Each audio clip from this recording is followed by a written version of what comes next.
였고 그 땅끝까지 하나님의 복음이 증거되어지는 과정을 우리가 지금 계속 보고 있습니다. 지난주까지 전라도에 복음이 들어온 과정을 보았어요. 그렇죠? 예. 오늘은 어느 땅에 복음이 들어오는 과정을 얘기한다고 그랬죠? 경상도. 예. 예. 선교사님들이 그 지역에 머물면서 이를테면 이걸 거점이라고 해요. 거점. 선교학에선 미션 스테이션. 선교 직역해보자. 지금 뭐야? 저기 뭐야? 직역하면 경상 선교 역 거점이죠. 이것이 선교사의 사택이 되어지면서 또 사역지가 되어지면서 그 동네가 그 지역이 점점점 복음화가 되어지는 거예요. 그래서 제일 먼저 이 거점은 사실상 선교사님이 사는 장소입니다. 사는 장소. 자, 여러분 이 경상도에는 어떻게 복음이 들어왔을까요? 네, 잘 왔겠죠? 이 경상도의 선교사님의 이야기를 꺼낼 때마다 저는 이 조셉 헨리 데이비스 선교사님을 얘기합니다. 뭐라고요? 조셉 헨리 데이비스. 이 선교사님은 호주 1호 선교사였어요. 호주라는 나라에서 우리나라에 선교사를 보내는데 이분이 제일 먼저 들어왔던 선교사라는 거예요. 이분 여동생하고 우리나라에 왔어요. 자, 멜번을 떠나서 자, 이 부산에 올 때까지 한 달이 넘게 와요. 중간에 풍랑이 만나서 또 엄청나게 고난도 있었고요. 정말 어려워. 물론 여러분 지금 우리가 호주 가면 10시간이면 갑니다. 10시간. 비행기 타고. 우리 상하 자매가 이번 주 호주 시드니로 이제 1년 동안 워킹 비자 갖고 가는데요. 10시간이면 가요. 충분히. 정확히 얘기해 볼까요? 9시? 9시간 한 40여 분이면 가요. 시드니는 그렇게 가요. 자, 여러분 40일 동안 엄청난 고난 속에 부산에 이분이 처음 보는 거예요. 제가 지난번에 이 얘기를 한 것 같은데 선교사들이 우리나라 들어올 때 제일 먼저 보는 지역이 부산입니다. 부산. 서울에서 사역하시는 선교사도 처음 자기 눈으로 목격하는 조선 땅은 부산입니다. 거의 다 그렇습니다. 거의 다. 부산을 처음 목격하고 거기서 배 타고 인천을 통해서 서울로 들어오는 거예요. 자, 이분도 부산에 왔고 그리고 배 타고 서울로 왔어요. 그리고 이분은 부산에서 복음을 전할 그런 마음을 품었습니다. 그래서 우리말을 배웠는데 이분은 우리말 배운 지 5개월 만에 우리말로 설교를 했어요. 놀래지도 못해. 우리 교회는. 5개월 언어 배워서 여러분 그 언어로 설교한다는 게 쉬운 것 같아요? 여러분 5년을 영어 배워봤잖아요. 영어로 설교해야 돼요? 못하잖아요. 이거 5개월 만에 했다니까요. 물론 지금 우리가 사용하는 이 발음처럼 또박또박한 건 아니겠죠.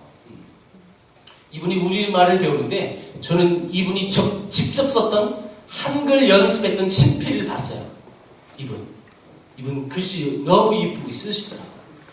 웬만한 얘네 이거 학생들 글씨보다 훨씬 잘 썼어요.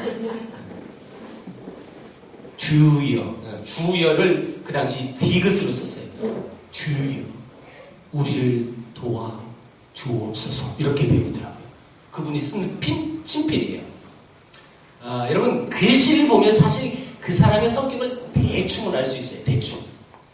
참 꼼꼼했다는 것을 제가 인식을 가질 정도로 글을 참 잘 쓰셨어요. 그리고 우리말 배워서 어느 정도 소통이 되니까 이분이 서울에서 부산까지 걸어 내려가서 부산에서 복음 전하자라고 한 거예요. 그래서 이분이 1890년 3월 14일 날 서울에서 떠났어요. 제가 이 날짜를 다 기억하는 이유가 있어요. 저는 3월 14일 날 집 떠나가서 그리고 군대 들어갔거든요.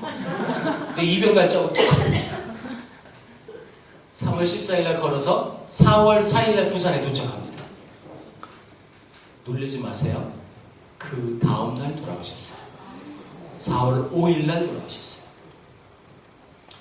왜 이분이 부산에 복음 증거하러 갔는데 왜 하루 만에 죽었어요? 내려오시면서 수많은 전염병 마을을 들렸다 오셔요. 그러니까 이분은 천연두 폐렴에 걸리셔요. 그래서 부산 도착하기 마지막 5일 동안은 아무것도 못 드셨어요. 그만큼 이 병세가 악화된 거예요. 아무것도 할 수가 없습니다. 이분이 부산에 와서 4월 5일 날 돌아가셨는데, 자, 여러분 누구 품속에서 돌아가셨냐면 제임스 게일이라는 선교사님 품속에서 돌아가셨어요. 자, 기억 혹시 아십니까? 네. 제임스 게일 하면 뭐가 떠오르죠? 개고기, 그렇죠? 그 개고기 잘 드셨던 분. 기억이 안 나는 분들이 지금 반 이상이 지금 표정 보니까 누구야? 예, 그럼 모르신 분은 홈페이지 가서 다시 보세요. 제임스 게일이라는 선교사님 품속에서 돌아가셨어요. 그러면 이 선교사님 1890년 4월 5일 날 돌아가셔서 영선동에 묻어요. 부산 영선동이라는 곳이 있어요. 근데 이 선교사님 묘지가 지금 남아있지 않습니다. 이 이유는 선교사 묘지를 우리가 보존을 못한 거예요. 다 잃어버렸어요. 부산에 묻힌 선교사님만 묘지가 사라졌어요. 유일하게. 혹시 우리 교회 부산 출신, 고향 부산이신 분 계세요? 너 지혜 맞죠? 부산이잖아. 부산 사람들은 회개 가셔야 돼요. 부산에 묻힌 선교사 묘지만 없다니까요. 다른 데 다 남아있어요. 여기만. 여러분 좀 안타까운 사건인데 그 이후에도 선교사가 묻혀요. 근데 그분들도 묘지가 없어요. 여러분 이 선교사님이 돌아가시고 나서 호주 선교회가 이를테면 난리가 난 거겠죠. 우리 선교사님이 부산에 복음 증거하러 갔는데 하루 만에 목숨을 잃었으니 충격인 거예요. 충격. 그래서 선교부에서 어떤 의견은 이런 의견이 있었답니다. 우리가 그 위험한 나라에, 그 전염병 많은 그 조선이라는 나라에 선교사 더 이상 보내지 말자. 보내면 다 죽는데 왜 보내냐? 왜 우리 귀한 젊은이들을 왜 그 땅에 보내면서 왜 목숨을 잃게 하느냐는 거예요. 그래서 조선 선교의 끈을 끊어버리자라는 그런 분도 계셨어요. 실제로. 어떤 나라든 어떤 선교단체든 다 이런 경험이 첫 번째 있을 거라고요. 그쵸? 캐나다에서, 미국에서 선교사를 보는데 안타깝게 돌아가신 거예요. 그때마다 이런 의견은 다 있었답니다. 그런데 모든 선교단체, 어떤 나라든 간에 공통으로 여러분 결론 내어진 게 뭐냐면 그래도 조선에 보내자. 이게 결론이었어요. 여러분 이게 우리에겐 얼마나 감사의 조건인지 몰라요. 그래도 보내자. 그래도 그런 희생을 당하면서 그 민족에 하나님의 백성이 있기 때문에 우리가 보내야 된다. 라는 의견이 결론으로 내려져요. 그래서 호주 선교회가 보내는 거예요. 근데 이 호주 선교회 요분들이 어느 지역 주축으로서 보낸다냐면 멜번 지역에서 주축을 보내는 거예요. 자, 이 멜번은요 호주 남동쪽이에요. 남동쪽. 근데 요 지역에 살고 있는 사람들은 어디서 왔느냐? 여러분 영국 스코틀랜드에서 대부분 찾아와요. 자, 스코틀랜드라는 곳은 영국 북부예요. 그곳에서 장로교단이 시작이 됐어요. 전 세계의 장로교단이 만들어진 장소가 스코틀랜드예요. 그러니까 스코틀랜드 출신은 거의 다 장로교인이라고 보시면 되는 거예요. 그래서 이분들이 멜번 와서 호주 장로교회를 세우는 거예요. 그래서 호주 선교회 대부분이 이 스코틀랜드 장로교회의 흐름을 가져서 호주 장로교회가 됐고, 이분들이 부산에 이 헨리 데이비스 선교사가 하루 만에 죽었으니 그럼 우린 부산에 가서 복음 전한다 라고 결정했어요. 그리고 부산에 와서 이 선교사들이 와서 살고 교회를 세워요. 그럼 무슨 교단이 세워지는 거예요? 장로교회가 세워져요. 부산만 있는 게 아니에요. 그래서 부산에서 복음 전하고 이게 나중에 확장되어지는데 그게 경상남도 지역 전역이 되는 거예요. 그럼 경상남도 전역에 무슨 교단 교회가 세워져요? 장로교회. 그래서 경남 부산에 가면 장로교회가 그래서 많은 거예요. 자, 지난주까지 호남에는 어느 교단 선교부가 호남에 선교사로 왔어요? 어디? 어느 나라? 미국 남장로교. 그러니까 호남 지역에도 장로교회가 있는 거예요.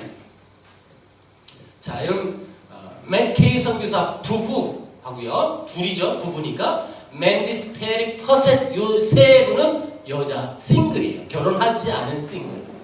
특별히 맨지스라는 분은요, 저분 오빠가 호주 총리가 되셔요. 그래서 이를테면 속된 말로 잘 나가는 집안. 근데 이분이 오셔서 결혼도 하지 않고 고아의 어머니가 되셨어요. 그래서 한국 이름이 민지스, 민지스 이렇게 부르기도 하는데, 이 선교사님 너무너무 아름답게 살다가요. 그런데 이 5분이 이제 데이비스 D의 선발주자로 오신 거고, 그 후에도 많은 호주 선교사들이 부산에 들어온 거예요. 자, 근데 맥케이 선교사님 그러니까 부인 선교사님이 이 부산에 온 지 또 3개월 만에 돌아가셨어요. 그럼 호주는 우리처럼 사계절이 있긴 있습니다. 근데 겨울이 우리나라 겨울처럼 혹독하게 추운 겨울은 아니에요. 예, 겨울이 있어요. 근데 혹독하게 춥지 않으니까 호주는 난방 시스템이 거의 없어요. 그러니까 여러분, 한국 사람은 겨울은 뜨뜻하게 보내야 하는데 호주는 그런 게 없어서 오히려 더 춥게 느껴져요. 근데 우리처럼 영하 10도 이하로 막 내려가고 그런 날이 거의 없어요. 내려가도 영하 1, 2도 이 정도. 제가 호주 몇 번 가봤잖아요. 겨울에도 아이들을요 반팔 입혀가지고 그렇게 키우더라고요. 아주 강하게 키워요. 여러분, 이 부산 바닷바람이 세잖아요. 항상 바닷가는 바람이 차요. 10월에 내한했으니까 혹독한 겨울을 처음 경험하는 거예요. 그래서 이 선교사님이 안타깝게 3개월 만에 돌아가셔서 영선도에 묻었지만 이분도 묘지가 없어요. 자, 이 사진을 보십시오. 여기는 경상남도 창원시에 있는 공동묘지인데 그 공동묘지 안에 호주 선교사님의 묘지를 우리가 유실했으니 우리가 그분의 선교사들의 묘지를 기념비라도 만들자 해서 만들었어요. 그 경상남도 지역에서 3분의 선교사님 묘지는 실묘로 남아 있었던 곳이 있었어요. 그래서 그 묘지를 여기로 이장을 한 거죠. 이장. 그래서 3 묘지는 실제로 이장을 해서 그 묘지라고 보는 거고요. 그리고 나머지 잃어버린 묘지를 다시 복원할 수 없으니 기념비로 만든 거예요. 그리고 이 묘지 바로 앞에 경남선교 120주년 기념관이 만들어져 있어요. 지난주에 제가 얘기했죠? 이런 곳 우리 교회는 다 가볼 거라고. 가보실 거예요, 나중에. 그리고 이 기념관 안에 가보면 이용남 목사님 글이 쭉 여기 멋있게 걸려 있어요. 얘기 안 해줄 거예요. 가서 보시라고. 꼭 갈 겁니다. 호주 선교사들이 막 부산을 기점으로 해서 막 들어오시는데, 이 맥켄지라는 선교사님은 약간 뒤에 오시는 분이에요. 약 20년 뒤에. 1910년도에 오신 분이에요. 1910년도에 오셨던 이 선교사님이 사실 처음 사역했던 사역지가 우리나라가 아니라 바누아투라는 곳이 있었어요. 여러분, 요즘 한국 사람들은 바누아투를 많이 들어봤어요. 왜냐? 병만족이 가가지고. 아시겠어요, 이제? 네. 병만족이 남태평양의 바누아투 섬에 갔어요. 여러분, 그 바누아투는 옛날 식인종이 살았던 마을이에요. 그래서 여러분, 제가 그 TV 프로를 보니까 이 사람들이 원래 식인종이었다는 그런 멘트가 있었던 걸로 내가 기억하는데, 식인종이었어요. 그 식인종 사는 그곳에 이 선교사님은 간 거예요. 그래서 선교한 거예요. 사모님이 그곳에서 병에 걸려 돌아가셨어요. 바누아투에서. 그러니까 이 선교사님은 충격을 당하는 거죠. 그리고 이분은 호주로 다시 철수했고, 호주에서 더 안식을 얻고 또 위로를 얻고 격려를 받아서 2번째 선교사로 떠나시는데, 이때 호주는 바누아투하고 우리 조선 땅하고 2 나라를 집중해서 선교했던 나라예요. 그래서 2번째 오실 때는 우리나라 오셨어요. 그래서 이 선교사님이 부산을 들어와서 경상남도 사역하는데, 그럼 옆에 있는 이분은 누구냐면 메리라는 선교사인데요. 이분은 경상남도 진주에서 사역했던 선교사예요. 경상남도 진주. 그래서 이분들이 그때 만나서 결혼하셨어요. 그러니까 이분은 초혼이고 이 맥켄지는 이를테면 재혼이겠죠. 그래서 이 선교사 가족이 이런 분들을 섬겨 주셨어요. 부산 경남 지역에 이런 대상들을 섬겨줬는데 이분들은 누굴까요? 여러분 자세히 보세요. 학생들 잘 봐. 이 병세를 갖고 있는 이 환자들을 무슨 병자라고 얘기하죠? 한센병. 요즘 말로 한센병. 우리 성경에 뭐라고 기록됐어요? 네. 옛날에 문둥병이라고 기록됐지만 지금은 개정 개혁반은 다 바뀌었어요. 나병이라고 바뀌었어요. 나병 환자. 한센병 환자. 자, 우리나라 사람들이 요 한센병자를 사람 취급했나요? 사람 취급하지 않아요. 왜냐하면 너무 혐오스럽게 생깁니다.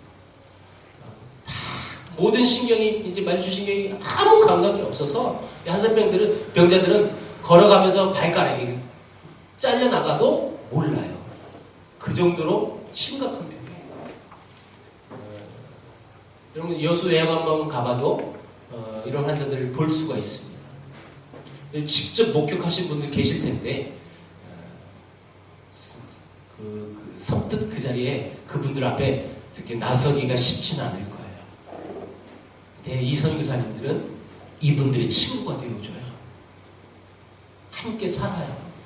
아니 조선 사람 같은 민족 사람도 사람 취급 안 해주는데 서양 선교사가 우리를 사랑한다고 하면서 그분이 믿는 하나님을 전해주는 거예요.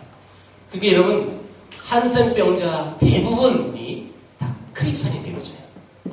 이유가 그거예요. 선교사들이 사람 대접받지 못한 우리들에게 사랑으로 다가오고 복음을 전하니까 그분들이 복음 들을 기회가 있었고 이것이 참 사랑이구나. 그래서 예수 믿는 사람들이 정말 많으십니다.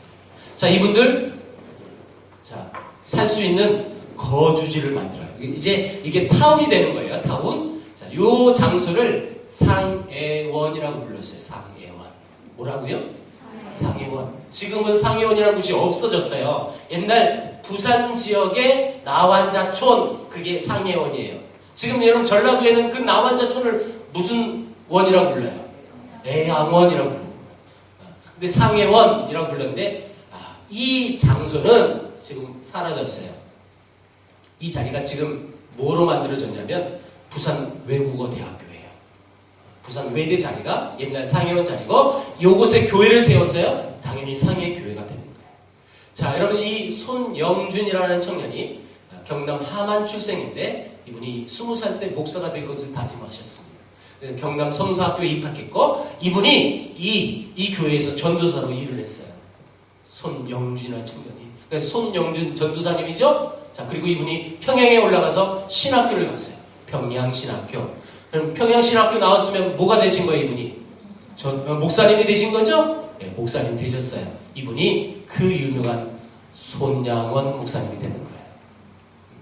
자, 여러분 손영준이라는 사람이 왜 손양원으로 바뀌었어요? 애양원에 부임하면서 그 애양원에 있는 교회가 지금도 있습니다. 여수 가면 그 교회 목사님이 되신 거예요. 그래서 나는 이 애양원에 있는 영혼들이 내 양떼입니다. 내가 이들과 함께 동고동락하겠다고 여기에 내 뼈를 묻겠다고 이름을 바꾼 거예요. 애양원에서 양원이라는 이름을 따왔어요. 그래서 뭐가 된 거예요? 손영원 목사님이 되셨어요. 우리 학생들은 손영원 목사님 누군지 잘 모를 거예요. 그렇죠? 잘 몰라요. 걱정하지 마. 다 갈 거예요. 애양원도. 자, 이 손영원 목사님 참 귀하신 분입니다. 이분 때문에 얼마나 구원의 역사가 이루어졌는지 몰라요. 저는 기억해요. 우리 어머니 손 붙들고 옛날에 부흥집회 많았잖아요. 천막 쳐놓고. 저 기억나요. 제가 기억력이 그래도 꽤 괜찮은 사람이거든요. 제가 어렸을 때 그 천막에 부흥집회 가면 그 목사님이 손양원 목사님을 얘기했던 게 기억나요. 부흥사가 사랑의 원자탄이라고 하면서 자기 아들 공산당까지 사랑하며 양아들로 삼은 이야기. 그 복음 앞에 이 애양원에 있는 이 나병 환자들을 두고 피난 갈 수 없다고 공산당에 붙잡혀서 순교했던 이야기. 제가 기억이 나요. 물론 그때 감동받은 건 아니겠죠. 그 부흥 집회에서 제가 감동받은 게 하나 있어요. 지금도 생생해요. 그 부흥사가 이렇게 말하면서 중간중간에 먹었던 그 분홍색 물, 그 음료수가 너무 먹고 싶었어요. 진짜. 그래서 나는 어렸을 때 꿈을 키웠어. 나는 나중에 저걸 반드시 사 먹으리라. 어른 돼서. 그래서 제가 집회할 때마다 이제 제 앞에 뭐 음료수가 많이 있잖아요. 저는 나중에 깨달았어요. 그런 탄산음료 먹으면 절대 안 된다는 걸. 트름 나오고 막 그래가지고. 그래서 저는 이제 요즘 가게 가면 항상 물만 주세요. 그렇게 얘기해요. 물만 주세요. 손양원 목사님이 너무너무 멋있어요. 저는 애학원에서 그 기념관 앞에서 제가 서서 눈물을 흘린 적이 한 번 있어요. 그게 뭐냐면 손양원 목사님이 순교한 날 사모님이 아이를 낳았어요. 출산했어요. 사모님이 그날 출산하고 아이를 안고 자기 남편 손양원 목사님이 시신이 앞에 있는 거예요. 그 앞에서 사모님은 대야하게 그 사진을 찍고 있는데 그 사진이 어떻게 제 마음이 아픈지 거기서 한참 울었어요. 어떻게 자기 남편이 지금 순교 제물이 됐지만 그 앞에서 아기 안고 그 사진을 찍을 수 있을까? 이 사모님 대단하십니다. 물론 실질적으로 너무너무 귀하신 분이에요.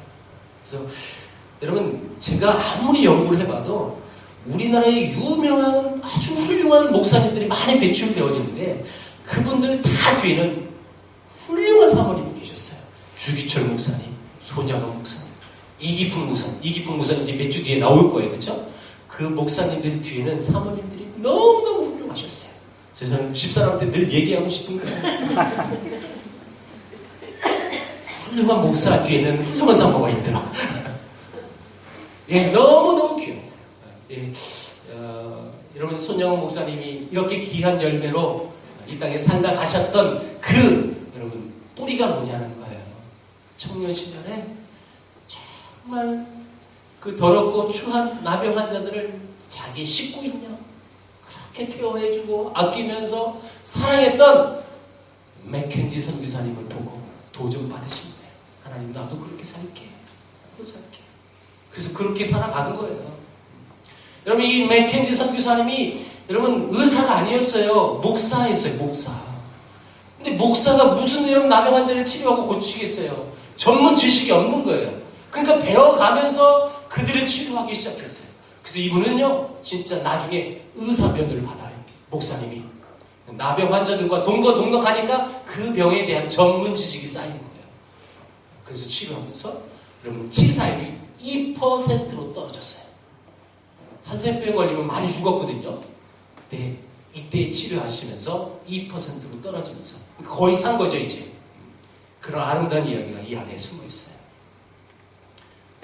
맥켄지 선교사님 너무 고마워서 이 기념비를 만들었는데 이 기념비도 사라졌어요 지금. 유실됐고 다시 만들었어요. 수년 전에 다시 만들었는데 이 사진은 멜번의 이 맥켄지 선교사님 묘지입니다. 묘지. 이 선교사님 기념비를 다시 부산에서 만들었는데 자 여러분 자세히 앞에 화면을 보십시오. 맥켄지의 한국 이름이 한자로 기록되어 있어요. 뭐예요? 한자를 잘 모르죠? 매견시라고 적혀 있어요. 맥켄지가 한국 이름은 뭐라고요? 매견시라고 부르는 거예요. 이렇게 부르는 거예요. 비스무리하게. 이 선교사님 사실은요 목사가 되기 전에 의사가 되는 게 꿈이었어요. 맥켄지는. 근데 정말 제가 여러분들에게 희한한 이 간섭을 하나 소개해 줄게요.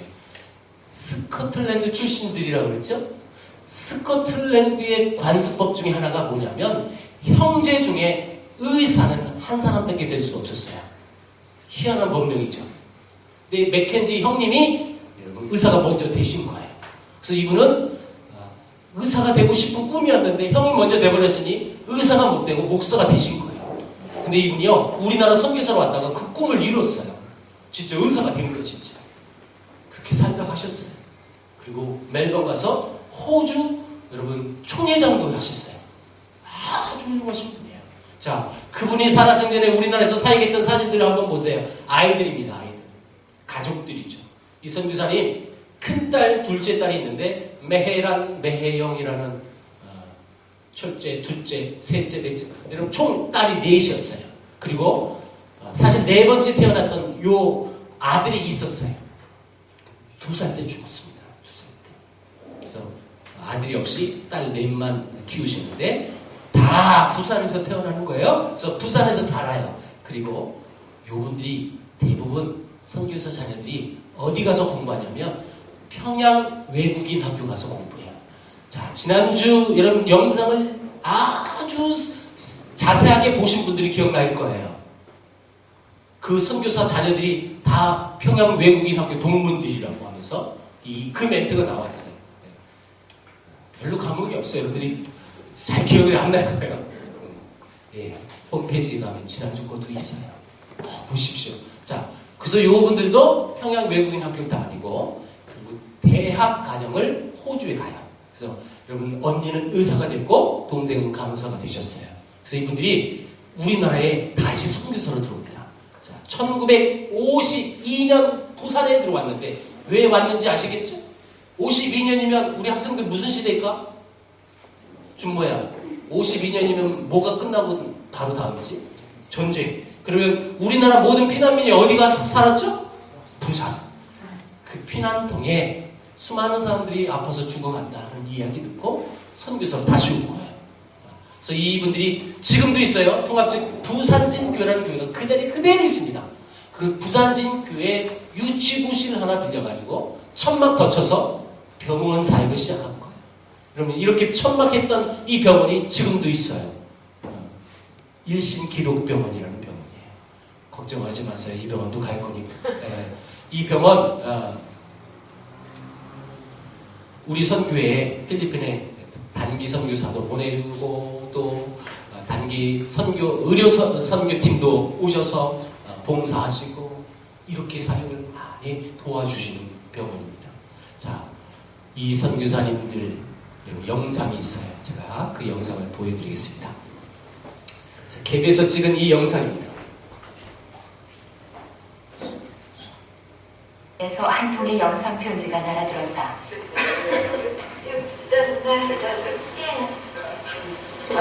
이분이 매혜란 언니입니다. 우리 나이로 올해 90살인 매혜란. 88살인 동생 매혜영. 자매가 직접 만들어 보낸 영상 편지였다. 한국 땅에서 그들의 삶 절반 이상을 보낸 자매의 영상 편지는 이렇게 시작된다. 한국전쟁이 막바지에 이르던 1952년 먼 이국 땅으로 건너와 병원을 세웠던 두 자매 헬렌 맥켄지와 캐스 맥켄지.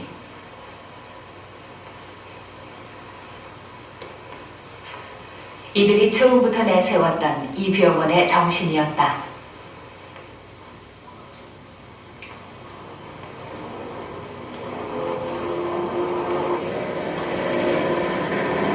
30여 년 전 본국 호주로 돌아간 헬렌과 캐스는 지금 호주 멜번에 살고 있다.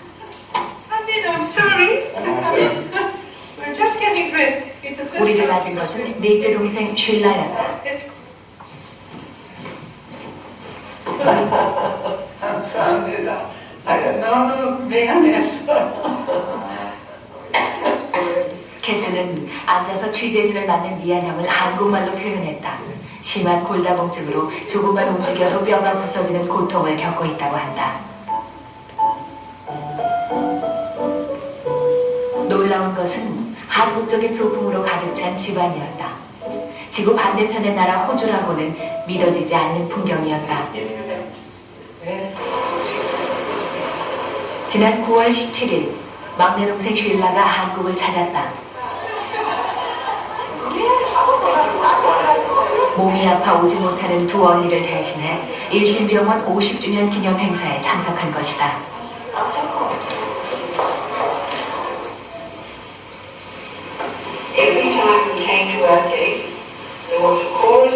언니들의 축하 인사와 함께 쉴라는 언니들이 보낸 선물을 가져왔다.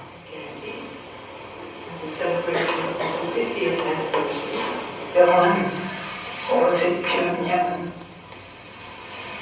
축하합니다. 나도 축하합니다.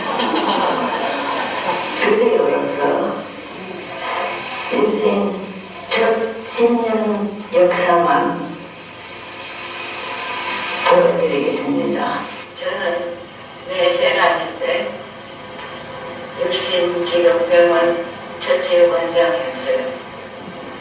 옆에는 저는 원장님의 동생이고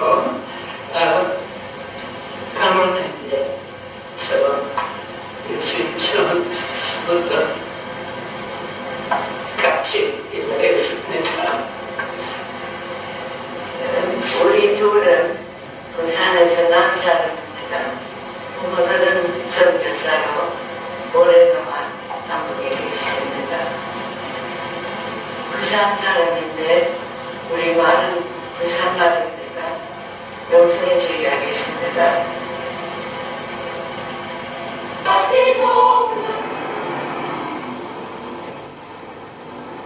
Busan, with a population of over 2 million, 병원 설립 20여 년이 지나면서 병원의 규모도 커지고 모든 것이 안정돼 갔다. 알려드립니다. 매원관님 계시면 수술실로 연락 주시기 바랍니다. paging Dr. Mackenzie. Please contact the emergency. 소속이 퇴임을 준비하던 헬렌은 자신이 떠난 후에도 처음 병원의 설립 정신은 무료 환자 진료를 계속할 수 있을지가 걱정이었다. 그래서 호주 선교회와 함께 만든 것이 바로 이 영화였다. Sister Kath Mackenzie and Dr. Helen Mackenzie still find joy in each new arrival. It was the lack of care for mothers and babies had gone out from Ilsim to serve in every province in Korea. 이 영화를 들고 헬렌 편지에도 실리면서 많은 사람들에게 알려졌다. 호주에서는 당시 돈으로 10억 원이 넘는 돈이 모였다. 이것을 맥켄지 기금으로 만들어 무료 환자 진료를 부탁한 뒤 헬렌은 병원을 떠났다.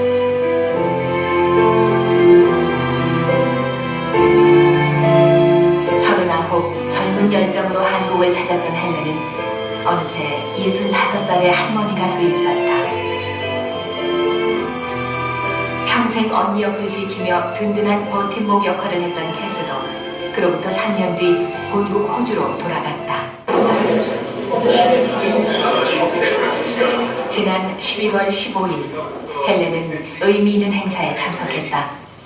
호주 뉴질랜드 산부인과 학회가 헬렌에게 명예로운 의사상을 수여하기로 한 것이다.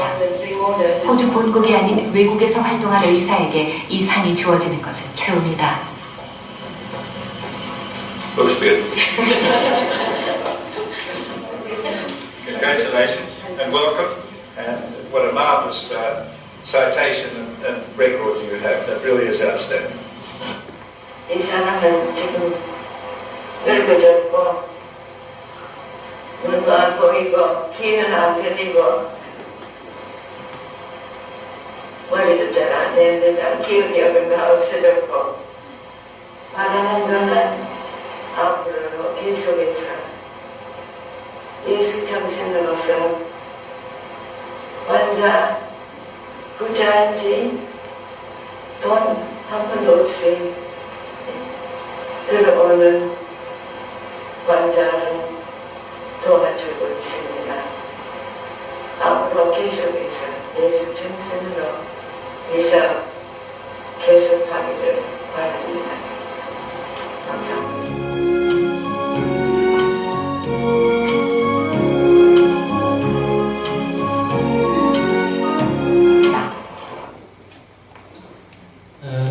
이 맥켄지 선교사님 딸이 두 분 다 결혼 안 하셨어요. 일평생 솔로로 나오셨고 두 분 다 돌아가셨습니다. 지금 이 영상은 이 병원 50주년 기념으로 찍은 영상이라 2002년도예요.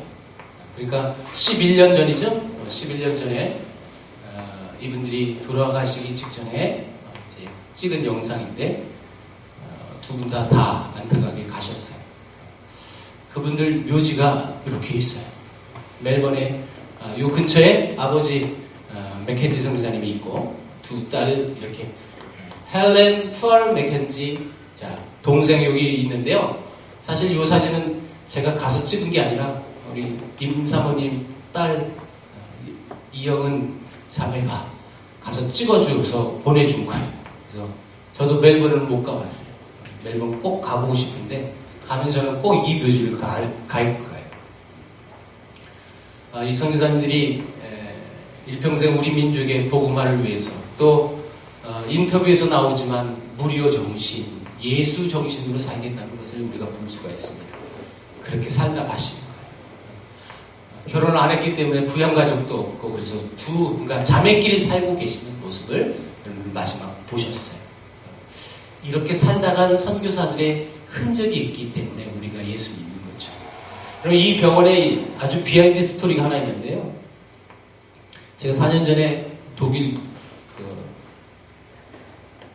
유럽 유학생, 그러니까 독일이 아니라 유럽 유학생 그때 수련회 간 기억이 있는데 그때 우리 김진영 지사님 그때 처음 본 거예요, 우리가.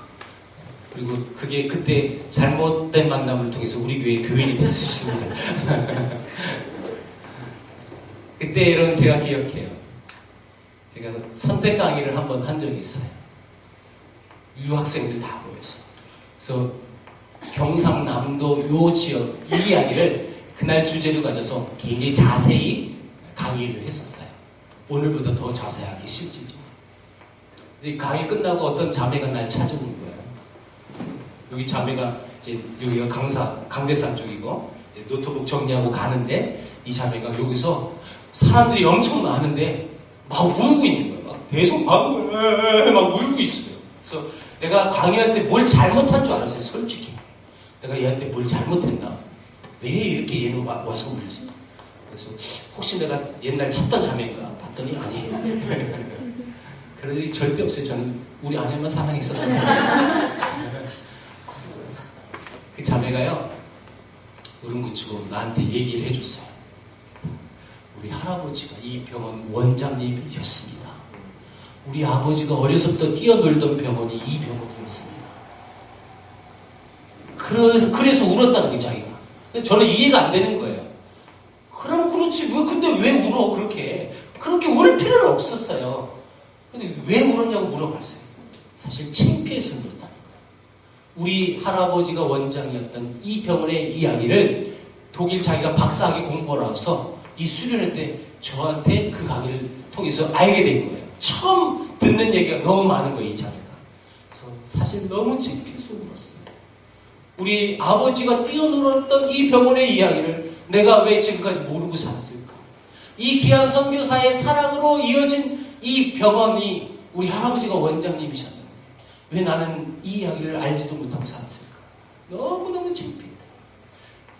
여러분, 그 자매가 출석하는 교회에 그 전도사님이라든지 청년들이 그때 강의에 많이 있었어요. 그래서 그 교회에서 주일날 저한테 메시지 전달하고 그래서 제가 베를린 한인교회에 가서 말씀을 전하러 갔어요. 여러분, 그 교회가요, 독일에 음악 공부하러 온 아이들이 가장 많이 출석하는 교회예요. 그러니까 여러분, 보통 이제 찬양 인도하고 싱어들이요, 보통 석박사예요. 성가대를 20명이 하는데요, 난 그렇게 천상의 소리를 난생 처음 직접 들어본 거예요. 그래서 제가 처음에 딱 서가지고 말씀 전하러 서가지고 뭐라고 했는지 아세요? 제가 말씀 안 전하고 그냥 찬양만 들었으면 좋겠어요. 너무 좋았어요, 진짜.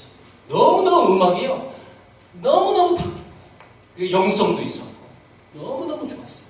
그래서 예배 끝나고 나서 목사님하고 식사하고 그 청년, 막 내 앞에서 울었던 청년 앞에 같이 밥 먹으면서 그 청년이 나한테 정말 재밌는 얘기 해줬어요. 사실 우리 할아버지가요, 서울 무슨 모 병원의 원장이었는데 이 병원 원장 초청받았을 때 단칼에 거절했다는 거예요. 그래서 너무 신기해서 왜? 할아버지가 서울 병원장이 부산에 내려가지고 병원장 하면 마치 위에서 아래로 떨어지는 느낌을 갖는, 이게 좌천되어진 느낌이라는 거예요. 여러분 놀라지 마세요. 이 병원이 부산 좌천동에 있어요. 진짜. 지혜 맞지? 좌천동역 바로 옆이에요. 좌천동에 있어요. 할아버지가 그래서 좌천될까봐 안 내려오셨어요. 그분 장로님이에요. 초청 거절하고 돌아온 주일날 교회에서 예배드리고 있는데 담임 목사님 설교가 그날 요나 설교하셨대요. 너는 가라, 니들아. 이 장로님이 얼마나 또 찔렸겠어요. 나는 안 간다고 했는데 하나님 부산으로 내려갈게요. 회개하고 내려오신 거예요. 그래서 이 병원장을 맡으신 거예요. 그 얘기를 그 아이가 해줘서 너무 재밌고 그래서 그 얘기를 제가 강의 때 틈틈이 얘기해줘요. 여러분 영상에서 통해서 봤죠? 이분들이 철수하며 예수정신, 무료정신으로 사역한 이 병원 정신의 인연이 깨질까봐 노심초사하고 그래서 결국 호주 ABC 방송 국영TV예요. 다 찍어서 여러분 그래서 호주에서 모금 활동을 한 거예요. 들었습니까? 40년 전에 10억이 넘는 돈이 모금된 거예요. 어마어마한 거예요, 여러분. 그래서 이분들이 우리나라에서 은퇴하실 수 있었던 거예요. 기억하십니까? 작년 9월달에 제가 호주 브리스번 다녀와서 여러분들에게 말씀드렸잖아요. 근데 여기서 또 몇 분들이 못 들으셔서 요것만 얘기하고 마무리하겠습니다. 작년 9월달에 브리스번 한인교회 집회차 다녀왔어요. 그때 그 교회에 이제 단임직을 은퇴하시는 74세 목사님이 이 강의 다 끝나고 나서 마무리를 멘트를 하셨습니다. 3일 집회했습니다. 3일. 그래서 금, 토, 일. 그래서 주일날 오전 메시지도 하고 오후까지 해서 제가 이 강의 마무리했어요. 이영근 목사님과 함께 가서. 근데 이 담임 목사님이 끝나고 이런 말씀하신 거예요. 호주 선교회가 우리나라를 그렇게 선교를 열심히 했는데 6.25 전쟁 끝나고 이제 인재 양성을 해서 그 인재가 이 호주에서 열심히 공부해가지고 다시 한국 가서 열심히 사역하면 이것조차도 좋은 선교 사역일 것이다 라고 생각해서 그 당시 통합합동이 나눠지기 전이었습니다. 6.25 전쟁이 나서고 그래서 그 당시에 수석 졸업한 젊은 목사를 호주 멜번에서 초청한 거예요. 우리가 그 사람들 공부시켜서 다시 보내자. 그리고 열심히 공부해요. 그래서 왔는데 어느 한 가정이 멜번에서 한국 선교를 그렇게 열심히 했던 한 가정이 있었대요. 근데 한국 목사님이, 그것도 젊은 목사님이 이 유학을 지금 멜번에 왔다는 이야기를 듣고 그 청년을 불러서 자기 집에서 밥 먹여주고 용돈도 주고 그렇게 열심히 케어해 준 거예요. 여러분 그 청년이 그 집을 맨날 왔다 갔다 하니까 그 집 막내딸하고 눈 맞아서 결혼하셨어요. 그래서 호주 국적을 가진 거예요. 호주 사람하고 결혼하니까. 여러분 그 청년이 접니다. 그 목사님이 그렇게 고백하셨어요. 그 청년이 저예요. 호주 선교회가 나를 초청해줘서 나를 공부하고 그래서 이분이 실제로 우리나라 와서 신학교 교수도 했었어요. 그리고 호주 와서 열심히 호주 현지 사역을 하셨어요. 근데 아주 사역을 잘하셨나 봐요. 호주 사람의 목회자가 되신 거예요. 근데 우리나라 사람들이 이제 호주에 한두 사람씩 이민 오니까 그 이민자들이 한국 출신 목사님이 어느 교회 목사입니다. 그래서 그 교회 오는 거예요. 호주 교회에. 이 사람들이 점점 들으니까 오후 예배에 한국어 예배를 드리기 시작했고 여러분 우리 한국 사람은 특징이 있죠. 한번 오면요 다 오는 거. 그 교회가 커지니까 호주 장로교회에서 교단에서 한국교회를 따로 세우라고 별도로 허락을 해줘요. 그래서 이분이 그 한인교회 1호 목사님이 되신 거예요. 그리고 제가 갔던 브리스번 한인교회 목사님이 되셨어요. 자, 이 목사님이 주축이 돼서 한국 사람들 많이 이민 오고 이민 온 그 사람들이 이제 교회가 세워지면서 그 기반을 열어주신 분이 이 목사님이었고요. 이 이민교회가 뭐합니까? 여러분 이분들이요 북한 사역을 할 수가 있는 거예요. 우리 대한민국 국적 갖고는 북한 못 들어가요. 근데 캐나다, 호주 이런 국적을 가지고는요 갈 수가 있어요. 그래서 그분들이 북한 사역을 합니다. 그래서 호주 한인교회들이 그래서 선교 많이 해요. 그리고 아까 보여드렸던 그 호주 선교 120주년 기념관이라든지 묘지라든지 그때요 이 행사할 때 호주 한인교회에서 헌금도 많이 해요. 여러분 우리 교회 입양한 타이담 종족 혹시 아시죠? 타이담 종족에 누가 파송됐어요? 박유한 선교사님. 여러분 이 박유한 선교사님 파송 선교교회가 호주 시드니 중앙 장로교회예요. 이렇게 선교하는 거예요. 얼마나 많이 하는지 몰라요. 그 기반이 그 목사님 때부터 시작이 된 거예요. 난 그 정보 모르고 갔거든요, 사실은요. 모르고 갔는데 그 목사님이 이 엑스스쿨 다 끝나고 나서 내가 그 사람입니다. 우리가 호주에 얼마나 빚을 많이 졌는지 모릅니다. 라고 눈물 지면서 말씀을 매듭을 지셨는데 여러분 성도님들이 얼마나 또 감동이 있겠어요. 네, 너무너무 감동을 받으신 거예요. 그리고 그날이 9월 2일이라 내 생일이라 생일 축하 파티도 해줬어요. 우리 교회는 한 번도 안 해줬는데 네, 말씀 뵙겠습니다. 여러분 선교라는 이 이야기를 할 때마다 저는 너무너무 감사해요. 수많은 분들이 이 땅을 위하여 그렇게 애쓰셨구나. 우리가 생각하지 못한 것까지도 많은 일들 하셨구나. 예, 그렇습니다. 여러분들이 새로운 이야기 많이 들으실 텐데 더욱더 하나님의 마음이 무엇이며 이 땅을 향한 하나님의 계획하신 무엇인지 더욱더 알아가기를 원합니다. 예, 부산 이야기는 여기서 끝이 아닙니다. 다음 주부터 해서 경상북도로 올라갈 거예요. 예, 올라가기 위해서는 한 주 쉬셔야 됩니다. 그 아름다운 선교 행정, 이 엑주스쿨이 계속 지속될 때마다 이 뜨거운 가슴을 더욱더 뜨겁게 하셔서 우리 또한 그 축복의 통로가 되어져서 멋있게 쓰임받는 우리 세계를 부흥교회 되길 축복합니다. 기도하겠습니다. 하나님 아버지 감사합니다.